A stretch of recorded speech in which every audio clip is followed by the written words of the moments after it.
circle. You can see is the nice blue eyes. Admiral's face. Behind us is the stage. The big stage, the really big stage. Up there is the carousel. It's not down right now, but we saw it when it was down. It was pretty amazing.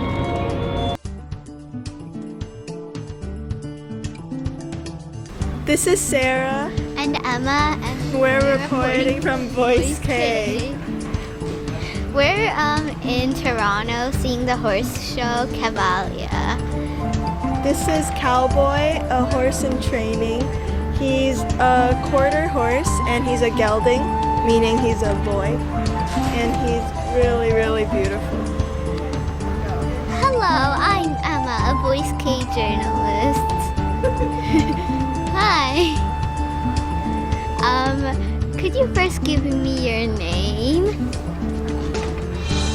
What's your favorite type of food? Oh.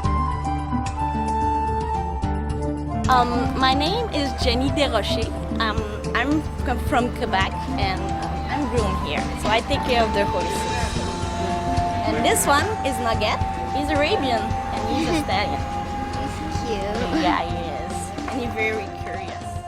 Well, my name is Uriel Chartrand, and I'm an acrobat/writer here in Odysseo. Okay, so how do you, what inspired you to work with horses?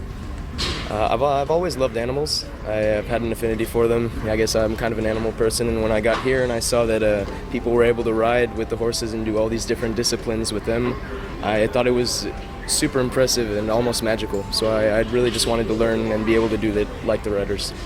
That's amazing. So I'm Elise Verdonk and I'm an artist in Cavalia, so I'm a rider and a trainer of the horses. And this one is Goose, is one of my Liberty horses. So with the Liberty horses, I would say I spend a lot of time with them. So I start to actually teach them one by one. So I'm working one horse at a time and start to make him understand what I want with him and like understand the body language and my voice command and everything. And then I start to add horses, so it's like when they can do everything by themselves, I start to put 2 horses, then 3 horses, and then for now I'm to 12. How are you able to train these horses to obey you and listen to you?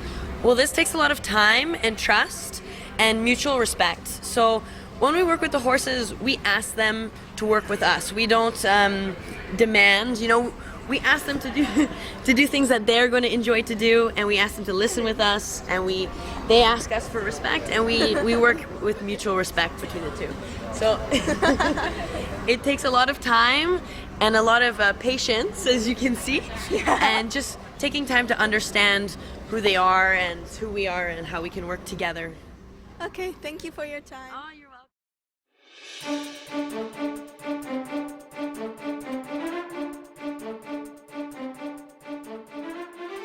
My name is Darren Charles and I am the resident artistic director and choreographer.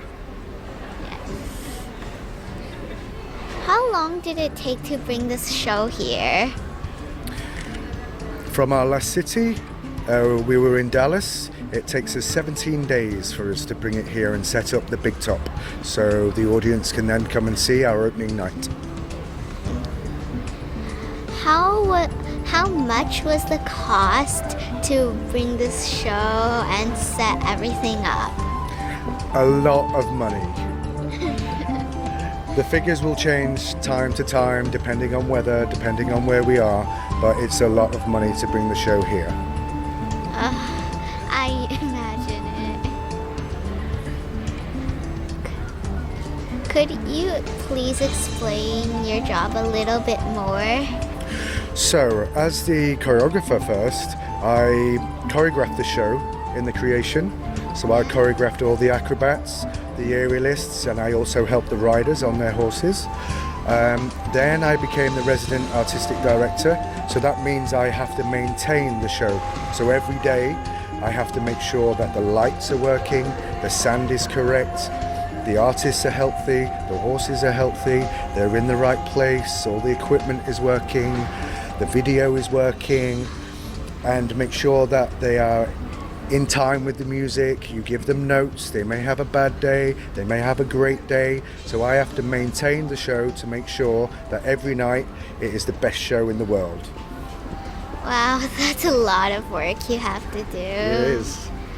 What is the hardest and easiest part about your job? The hardest thing about my job is dealing with horses and humans, and the easiest part of my job is to go home. Yes. Thank you for your time. Thank you very much.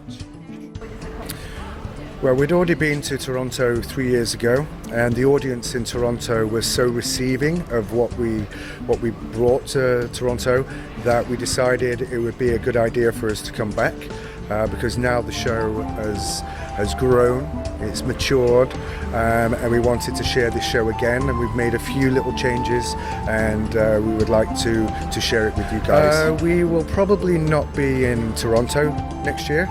We may be in a different place in Canada, or we may be in the USA.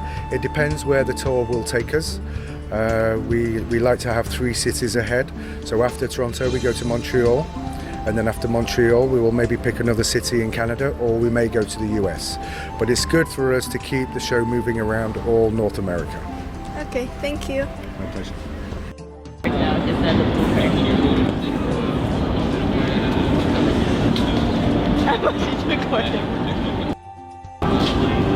Yummy food.